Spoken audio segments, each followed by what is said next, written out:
Chapter 29. An Epoch in Anne's Life. Anne was bringing the cows home from the back pasture by way of Lover's Lane.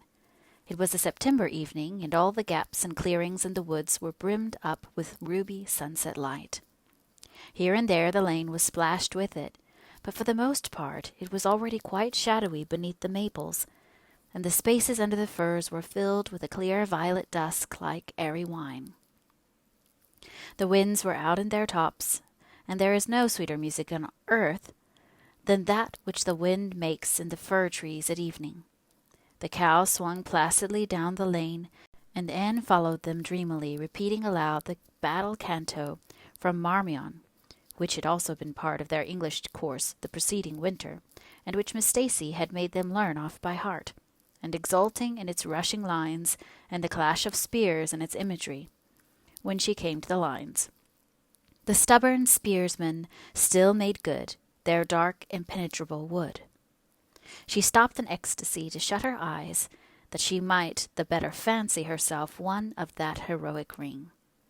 When she opened them again, it was to behold Diana coming through the gate that led into the berry field, and looking so important that Anne instantly divined there was news to be told, but, betray too eager curiosity, she would not.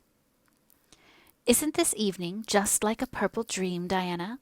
It makes me so glad to be alive. In the mornings I always think the mornings are best.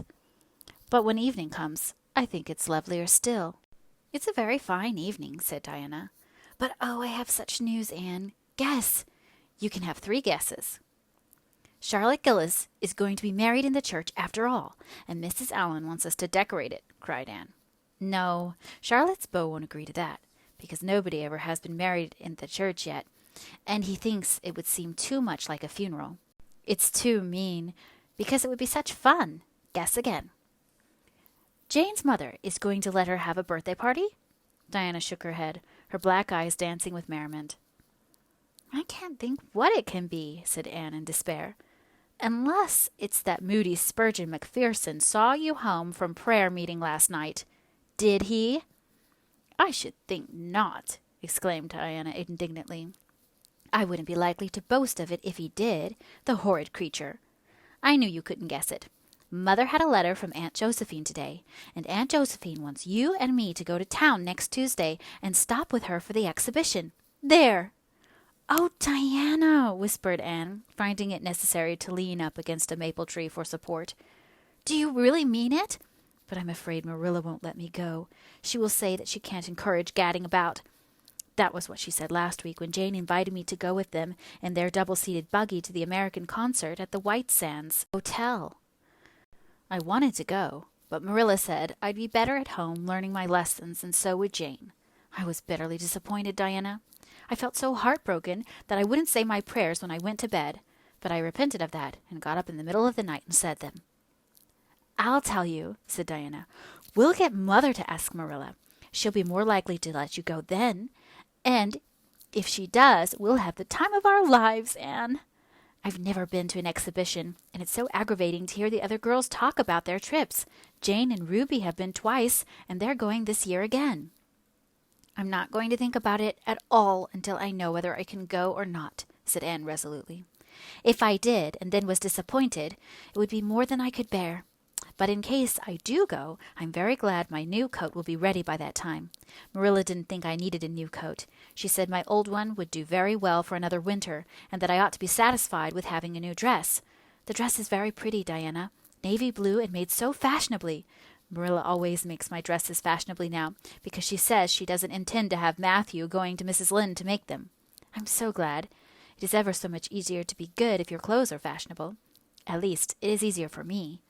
I suppose it doesn't make such a difference to naturally good people, but Matthew said I must have a new coat, so Marilla bought a lovely piece of blue broadcloth, and it's being made by a real dressmaker over at Carmody.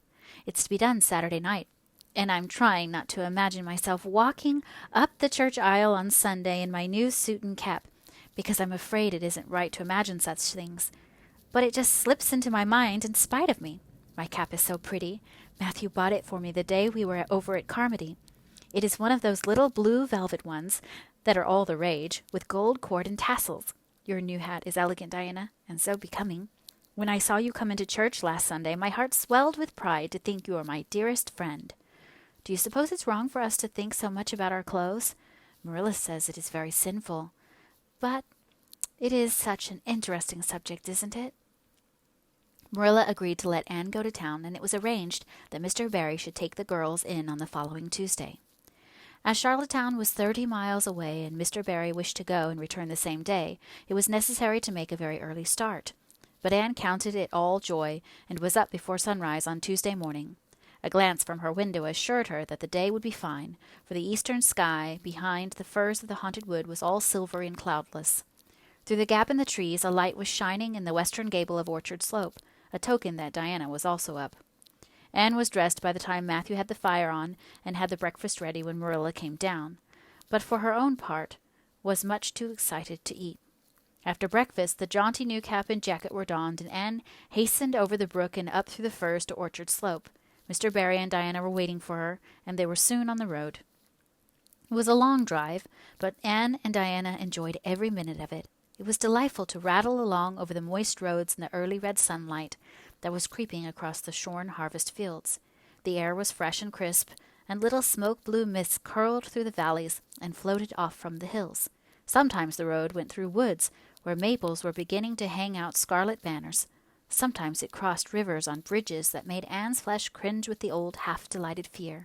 Sometimes it wound along a harbor shore and passed by a little cluster of weather-gray fishing huts. Again it mounted to hills whence a far sweep of curving upland or misty blue sky could be seen. But wherever it went, there was much of interest to discuss. It was almost noon when they reached town and found their way to Beechwood. It was quite a fine old mansion, set back from the street in a seclusion of green elms and branching beeches. Miss Barry met them at the door with a twinkle in her sharp black eyes. "So you've come to see me at last, you Anne girl," she said. "Mercy, child, how you have grown! You're taller than I am, I declare, and you're ever so much better looking than you used to be, too. But I dare say you know that without being told." "Indeed I didn't," said Anne radiantly.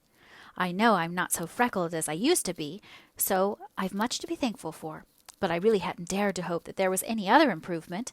I'm so glad you think there is, Miss Barry." Miss Barry's house was furnished with great magnificence, as Anne told Marilla afterwards.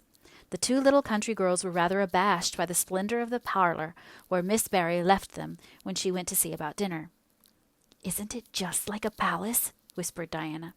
"I never was in Aunt Josephine's house before, and I'd no idea it was so grand. I just wish Julia Bell could see this. She puts on such airs about her mother's parlor." "Velvet carpet," sighed Anne luxuriously, "and silk curtains. I've dreamed of such things, Diana. But do you know, I don't believe I feel very comfortable with them after all. There are so many things in this room, and all so splendid that there is no scope for imagination. That is one consolation when you are poor. There are so many more things you can imagine about." Their sojourn in town was something that Anne and Diana dated from for years. From first to last, it was crowded with delights. On Wednesday, Miss Barry took them to the exhibition grounds and kept them there all day. "It was splendid," Anne related to Marilla later on. "I never imagined anything so interesting. I don't really know which department was the most interesting.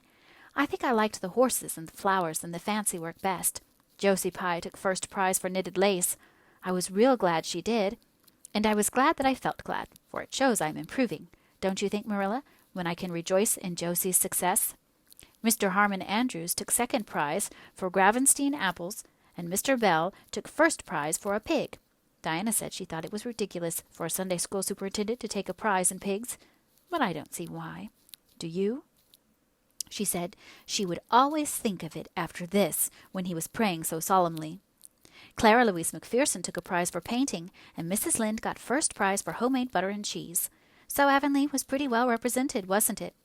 Mrs. Lynde was there that day, and I never knew how much I really liked her until I saw her familiar face among all those strangers.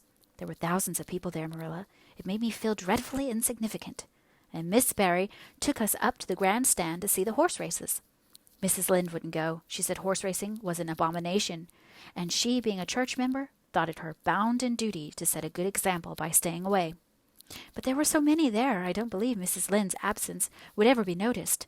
I don't think, though, that I ought to go very often to horse races, because they are awfully fascinating. Diana got so excited that she offered to bet me 10 cents that the red horse would win. I didn't believe he would, but I refused to bet, because I wanted to tell Mrs. Allen all about everything, and I felt sure it wouldn't do to tell her that.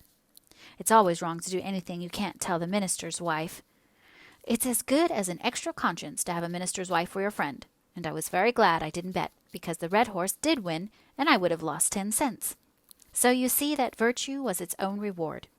We saw a man go up in a balloon. I'd love to go up in a balloon, Marilla. It would be simply thrilling. And we saw a man selling fortunes. You paid him 10 cents, and a little bird picked out your fortune for you. Miss Barry gave Diana and me 10 cents each to have our fortunes told. Mine was that I would marry a dark-complected man who was very wealthy, and I would go across water to live. I looked carefully at all the dark men I saw after that, but I didn't care much for any of them. And anyhow, I suppose it's too early to be looking out for him yet. Oh, it was a never-to-be-forgotten day, Marilla. I was so tired I couldn't sleep at night. Miss Barry put us in the spare room according to promise. It was an elegant room, Marilla, but somehow sleeping in a spare room isn't what I used to think it was. That's the worst part of growing up, and I'm beginning to realize it. The things you wanted so much when you were a child don't seem half so wonderful to you when you get them. Thursday the girls had a drive in the park, and in the evening Miss Barry took them to a concert in the Academy of Music, where a noted prima donna was to sing. To Anne the evening was a glittering vision of delight. Oh, Marilla, it was beyond description. I was so excited I couldn't even talk, so you may know what it was like. I just sat in enraptured silence. Madame Selitsky was perfectly beautiful and wore white satin and diamonds. But when she began to sing, I never thought about anything else. Oh, I can't tell you how I felt. But it seemed to me that it could never be hard to be good any more. I felt like I do when I look up to the stars. Tears came into my eyes, but oh, they were such happy tears. I was so sorry when it was all over, and I told Miss Barry I didn't see how I was ever to return to common life again. She said she thought if we went over to the restaurant across the street and had an ice cream, it might help me. That sounded so prosaic, but to my surprise, I found it true. The ice cream was delicious, Marilla, and it was so lovely and dissipated to be sitting there eating it at 11 o'clock at night. Diana said she believed she was born for city life. Miss Barry asked me what my opinion was, but I said I would have to think it over very seriously before I could tell her what I really thought. So I thought it over after I went to bed. That is the best time to think things out. And I came to the conclusion, Marilla, that I wasn't born for city life, and that I was glad of it. It's nice to be eating ice cream at brilliant restaurants at 11 o'clock at night once in a while, but as a regular thing, I'd rather be in East Gable at 11, sound asleep. My kind of knowing, even in my sleep, the stars were shining about, and that the wind was blowing in the firs across the brook. I told Miss Barry so at breakfast the next morning, and she laughed. Miss Barry generally laughed at anything I said, even when I said the most solemn things. I don't think I liked it, Marilla, because I wasn't trying to be funny, but she is the most hospitable lady, and treated us royally. Friday brought going home time, and Mr. Barry drove in for the girls. "Well, I hope you've enjoyed yourselves," said Miss Barry as she bade them goodbye. "Indeed we have," said Diana. "And you, Anne girl?" "I've enjoyed every minute of the time," said Anne, throwing her arms impulsively about the old woman's neck and kissing her wrinkled cheek. Diana would never have dared to do such a thing, and felt rather aghast at Anne's freedom. But Miss Barry was pleased, and she stood on her veranda and watched the buggy out of sight. Then she went back into her big house with a sigh. It seemed very lonely, lacking those fresh young lives. Miss Barry was a rather selfish old lady, if the truth must be told, and had never cared much for anybody but herself. She valued people only as they were of service to her or amused her. Anne had amused her, and consequently stood high in the old lady's good graces. But Miss Barry found herself thinking less about Anne's quaint speeches than of her fresh enthusiasms, her transparent emotions, her little winning ways, and the sweetness of her eyes and lips. "I thought Marilla Cuthbert was an old fool when I'd heard she'd adopted a girl out of an orphan asylum," she said to herself. "But I guess she didn't make much of a mistake after all.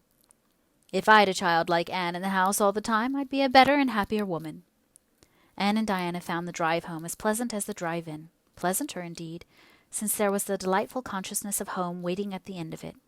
It was sunset when they passed through White Sands and turned into the shore road. Beyond, the Avonlea hills came out darkly against the saffron sky. Behind them, the moon was rising out of the sea that grew all radiant and transfigured in her light. Every little cove along the curving road was a marvel of dancing ripples. The waves broke with a soft swish on the rocks below them, and the tang of the sea was in the strong, fresh air. "Oh, but it's good to be alive and to be going home," breathed Anne. When she crossed the log bridge over the brook, the kitchen light of Green Gables winked her a friendly welcome back, and through the open door shone the hearth fire, sending out its warm red glow athwart the chilly autumn night. Anne ran blithely up the hill and into the kitchen, where a hot supper was waiting on the table. "So you've got back," said Marilla, folding up her knitting. "Yes, and oh, it's so good to be back," said Anne joyously. "I could kiss everything, even to the clock. Marilla, a broiled chicken! You don't mean to say you cooked that for me?" "Yes, I did," said Marilla. "I thought you'd be hungry after such a drive and need something real appetizing. Hurry and take off your things, and we'll have supper as soon as Matthew comes in. I'm glad you've got back, I must say. It's been fearful lonesome here without you, and I never put in 4 longer days." After supper, Anne sat before the fire between Matthew and Marilla and gave them a full account of her visit. "I've had a splendid time," she concluded happily, "and I feel that it marks an epoch in my life. But the best of it all was the coming home." If you are enjoying Public Domain Library audiobooks, please support this channel by subscribing and clicking the thumbs up icon below. This small gesture helps ensure that we can continue making quality content like this, and please leave a comment about a future public domain book you would like to hear.